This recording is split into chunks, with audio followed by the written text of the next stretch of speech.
What is going on, everybody? Ronin1011 here from Ronin Gaming for Zephix Education on the Zephix Television Network. That's right, we are everything. Anyway, so what's up, guys? Yeah, we're gonna continue with this Premiere tutorial thing, and this time around, what we're gonna do is I'm just gonna show you very simply how to edit clips, and specifically, I mean how to throw them on the timeline, how to cut them, trim them, throw in a simple transition, maybe even 2 transitions. I don't know. But I want to try to make this as short as possible and as quick as possible for you, so I'm going to stop talking and show you. Okay, so last time we stopped off, we had this clip here, and if you remember, this was the source monitor where you can trim your clips and all that stuff. Okay, very simply, you want to throw a clip on the timeline. There's a bunch of different ways. One way is simply just take the clip. If you remember, this was a clip.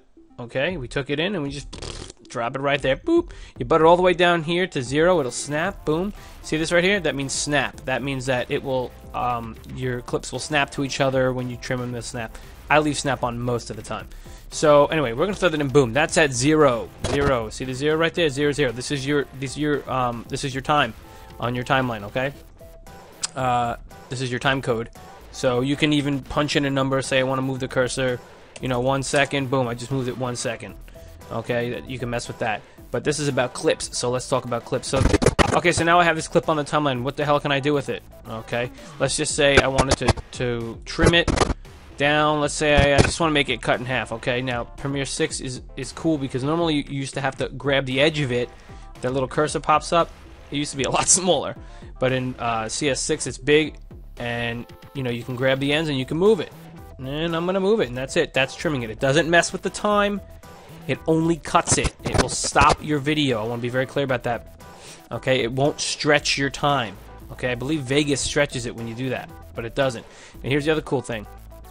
You don't necessarily have to put it right on the edge. Let's say you can't get it right on the edge. Okay, you can put it a little bit as soon as it pops up. You can take it and drag it back and forth, which is a new feature for CS6. Now, you might be like, well, I want to zoom in more. Okay, see this bar down here? This is your scroll bar for your timeline. Grab the end and you will zoom in. If you look up at the numbers, you'll see that they're getting more. They're getting more. It's zooming in and you can see more of the time code up here. This is where you're going. Okay.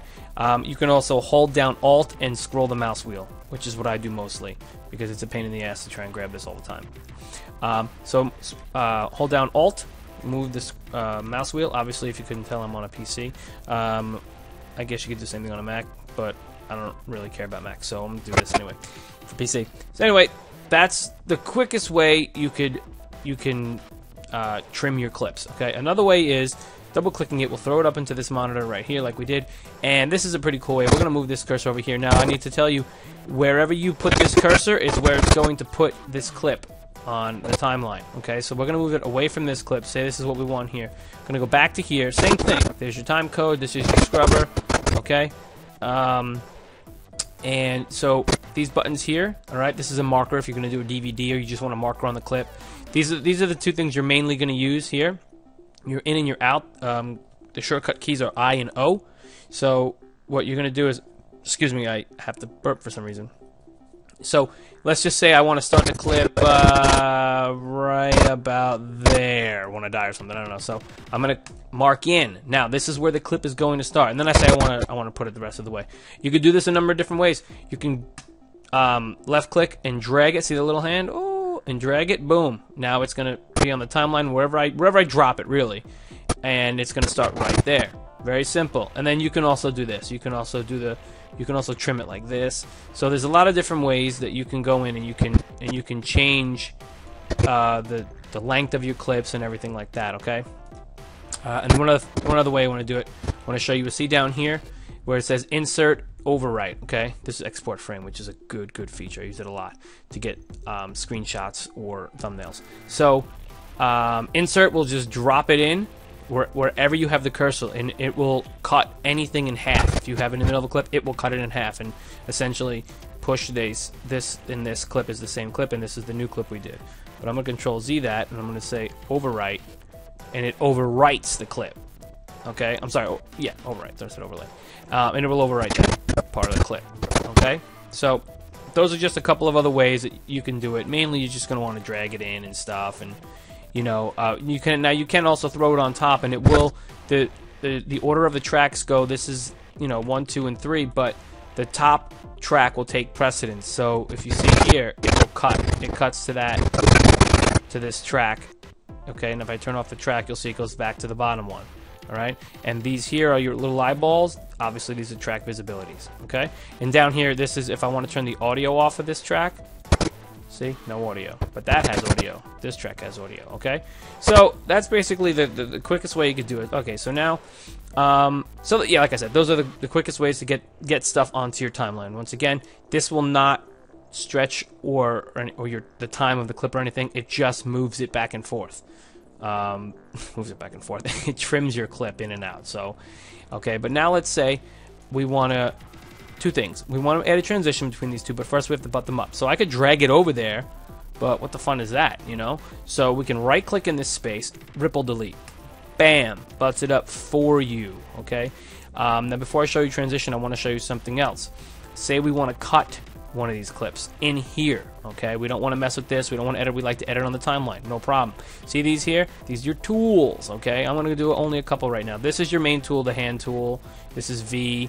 Is a shortcut key. What to cut is C, the razor tool. So I'm going to click this, I'm going to press C, and let's say I want to cut this. It will cut wherever this is.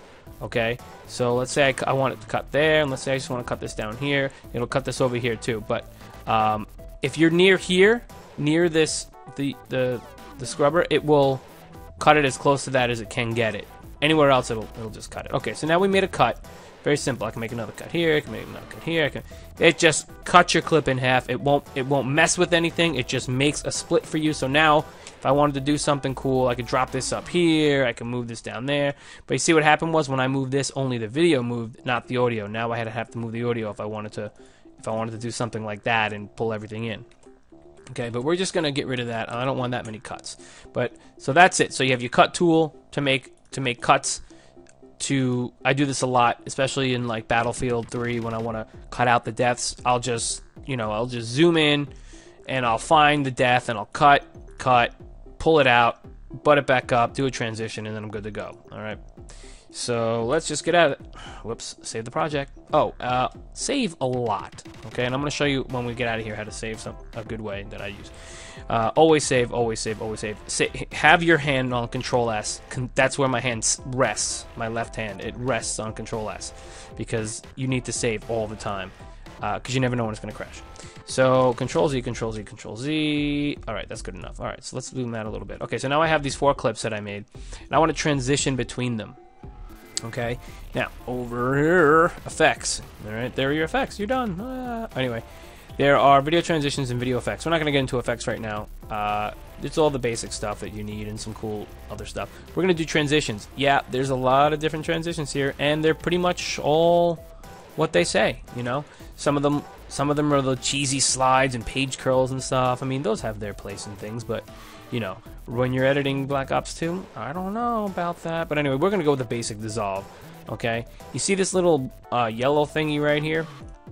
Little box around this one? This means that it's your default one. Now, if you want, you can make anything. You just right-click on it, set default transition, set default transition. So, you know, if you add a transition, that will be the default one, okay? So what we're going to do is we want to, let's add a fade into here, okay? We're going to zoom in a little bit because we're kind of zoomed out. So let's zoom into here. And we want to dip to black. Dip to black just means it's going to fade in or out, okay? So I'm going to take it, I'm going to left-click it, and hold it, drag it, and drop it there. Now if I scrub this, it fades in. Look at that. Beautiful, beautiful. That's what it needs. However, okay, I'm going to double-click it. You have to zoom in a little bit to make sure you can get to it. Double-click it, and it's going to put it in the effects control up here. And this is your duration. All right, I believe you can right-click. Oh no, see, if you right-click it, it only clears it. So you want to have you want to double-click it to change it. Now I always change my, I usually most of the time make it 15 frames. Okay, if you don't know what a frame is, do some research. I'll tell you quickly. Every second of video is 30 frames. Okay, it's 30 frames per second equals 1 second of video. So 15 frames is going to be half a second. Okay, so I changed that to 15, and let's see what it looks like. That's a perfect fade. Okay, I've said it on plenty of other videos. I do 15-second fade in and fade outs because that's just the best thing to do. It looks the best. A second is just too long and looks stupid to me. Okay, unless you're setting up a mood or something like that. Okay, so now we're gonna go down here. If I'm going too quickly, just pause it and rewind it or whatever. But I just wanted to make this as short as possible. So, and I talk very, very much. So now what we're gonna do is we want to cross dissolve between this. Okay, so what we do is we're just gonna go to cross dissolve. All right, another very simple one. It's very easy. There's a bunch of other different ones that you can mess with and read up on in the help menu and whatever you want. But like I said, I'm just going to show you basic ones that you're going to most likely use most of the time. Now, this, I put it on there, and if you notice, let me zoom in and do it better. Zoom in a little more, okay? Let's bring it over here, okay? You have to left click, holding, and dragging it. Now, you got to make sure you're on the video track, not on the audio. It won't show up. Sometimes people throw it over here, and they're like, how come it's not showing up? Yeah, Premiere's a little finicky. You have to throw it in the middle. All right, in fact, get this out of here. You're in my way. I always do that. Go back, grab it. Okay, throw it in the middle. This way, you should put it over here. It's not in the middle. Put it over here. It's not in the middle. You want it in the middle because it's going to cross dissolve between both, and it says cross dissolve. You notice this red here? That means it's unrendered. This here means it's conformed and ready to be edited. All this means is that it's unrendered. Now, if you have a slower computer, not a lot of RAM, this is where I said if you hit enter, it will render anything that's unrendered, okay? But beware that if you don't set the size to the frame size you're editing in the preferences, then it's going to, you'll have black bars or whatever. Like I said, it creates an AVI file that it will just play in place of whatever this is. Now, I have a decent machine, so I don't need to do any of that, okay? But like I said, now I'm showing you the cross dissolve, and there you go. So it dissolves from one to the other, okay? Now, same thing. I have my effects controls open. I can either double click it or I just click it once it's already open. See, it's a second. Now, something like this, let's play it and see.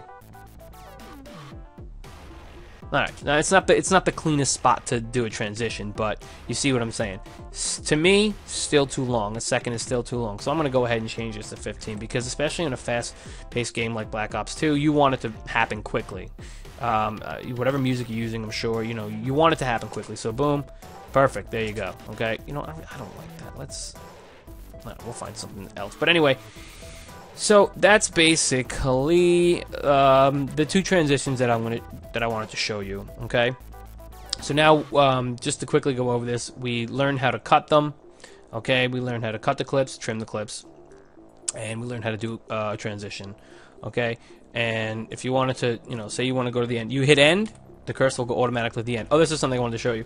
If you hit end or home, it does exactly that. It goes to the end or the home. Okay, that's what I'm hitting. But watch this. If I go to home, if you click this track on and off, you're basically telling the program this is a track that I want to be active whenever I do some type of movement. Meaning, if I hit up and down arrow keys, I will go to the next edit point. That's what up and down does. Goes to the next edit point. Okay. Now, if I take this off and I have no edit, let's take both off because it will go to either or. Whatever track is on, it'll take precedence. So if I leave audio on, it'll go to the audio cuts, which just happen to be the same as the video. But if I take none off, hear me pressing the buttons? Yeah, it's not doing anything because it doesn't know what to do. So there you go. That's a very good feature. I use it consistently, especially if I'm editing a bunch of things. I'm like, oh, there it is. Okay, oh, there it is. Very quickly instead of having to do this, especially if you're zoomed out. So like I said, let's hit end. Let's zoom in.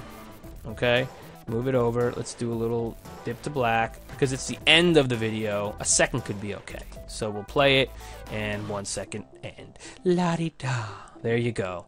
Well, I think that's all I wanted to show you guys. So you want to recap, rewind it, and see what's up. But that's it. That's basically what I wanted to show you. We did, like I said, we trimmed it. Oh, you can double click in here and it'll send this clip that you've already edited on the timeline to the monitor, to the source monitor where you can, continue to edit or whatever the hell you want to do to it. Okay, but double clicking it will put it in this source monitor. And again, this is your program monitor. This is everything that you've edited. This is what can be edited. This has no, if you pull this from here, if I trim this right now, and I go here and I do this, you see it will affect it. Only the clips from the timeline that you drop here will affect this timeline, okay? So this monitor will only affect the timeline if it's dragged from here. If I went to my project and I drag this into here and I and I edit it, it will do nothing except onto this, you know, it will affect only this clip, not your timeline. I hope that made some sense. Threw a lot of information at you. Rewatch the video if you need to. I hope you enjoyed it. I hope this isn't too long. I just wanted to show you guys a lot of things. I'm crazy about shortcuts and everything, but that's it. Oh, and one more thing I wanted to show you guys. I said Control S, Control S, Control S, right? Save, save, save, save, save. Save the project. Do that all the time. But there's also something to back up your project. It's called Save a Copy. All right? It's Control Alt S, Control Alt S. Now that's the other thing that I always do. Every time I save, I always save a copy too. What that's going to do is it's going to save something, the name of the file, and just a word copy after it. That's your backup file. I've actually saved a bunch of files that way. It's going to say, do you want to replace it? Well, the first time I won't say that, but then every time you do it, it'll say, do you want to replace it? And you say, yes. And then that's it. And then if you notice this little star up here, that means that the project, you just saved the copy, but it means this project, the main project, isn't saved because you just did something to it.